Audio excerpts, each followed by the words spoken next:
So I think the question now is we want to kind of flip it a little bit because you're giving us all this great perspective on Leeds and what we should be looking at. We'd love to turn the table a little bit and understand just what are your thoughts about Chelsea as a club and as a side right now, particularly as Leeds come back. And there's a lot of history there. There's also the Lampard and Bielsa kind of situation that unfolded in the championship that I'm sure no one will cover in the build up to either of those two matches. No. It will be an absolutely forgotten moment in time, but just would love to hear your perspective on how do you see the relationship between these two sides unfolding this year.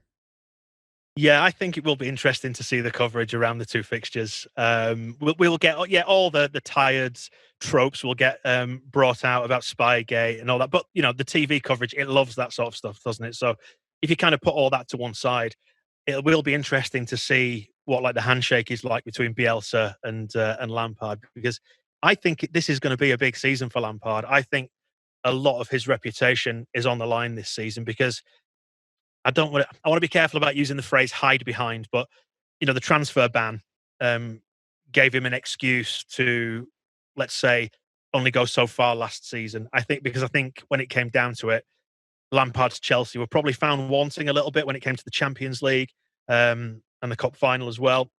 So I think now he's spent the money and he's spent big. He needs to deliver.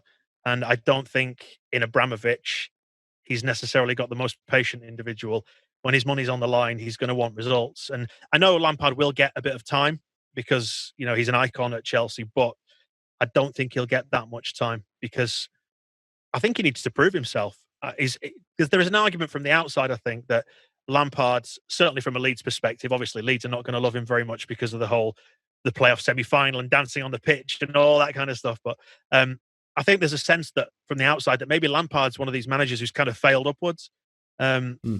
He's not actually done anything really. He took Derby from 6th to 6th in the Championship with a massive budget and some really quality loan players. And Bielsa had him on toast for basically sort of 3.5 games in that season. And then it just so happened that in the playoff semi-final, Lampard flipped the script on him and found something that worked and they turned us over. But we looked comfortable as a club that Leeds against Derby in that season. So I think he needs to start well, does Lampard, I think, in this next season.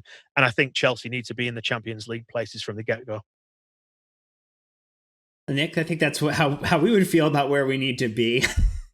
Yeah, it is interesting to hear the outsider's perspective, especially having watched him in a different league, Dan, because I would kind of flip your criticism on its head a little bit. I think when you look at the transfer ban, you look at bringing through 14 young players last year and Chelsea finishing above teams that spent dramatically more than they did. It's quite an achievement in the first season.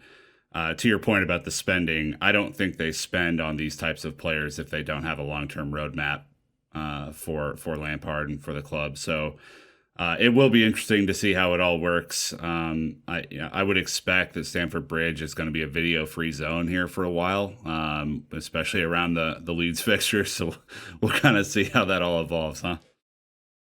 Yeah, I mean, I think you look at the players that they've signed, all the rivalry and, poking fun aside, like Havertz at 21, Timo Werner at 24, Chilwell's 23. Mm-hmm. They're great signings with an eye to the next 5 years. So it does look like it's a bit of empire building. I mean, Thiago Silva probably the exception because he's that little bit older, but should bring in that experienced sort of Champions League level head, you would imagine. So they're very shrewd signings. I think they're good signings. Even I say shrewd, it's a lot of money, a heck of a lot of money, but not exactly bargain basement signings there. No, I mean, but like you look at Leeds who have just dropped £27 million on Rodrigo, and he's a player who needs to deliver straight away. We're not going to get a lot of shelf life out of him, but we needed some sort of elite level, ready players, if you like. And I think you've got elite level players there, but who still have their best years in front of them.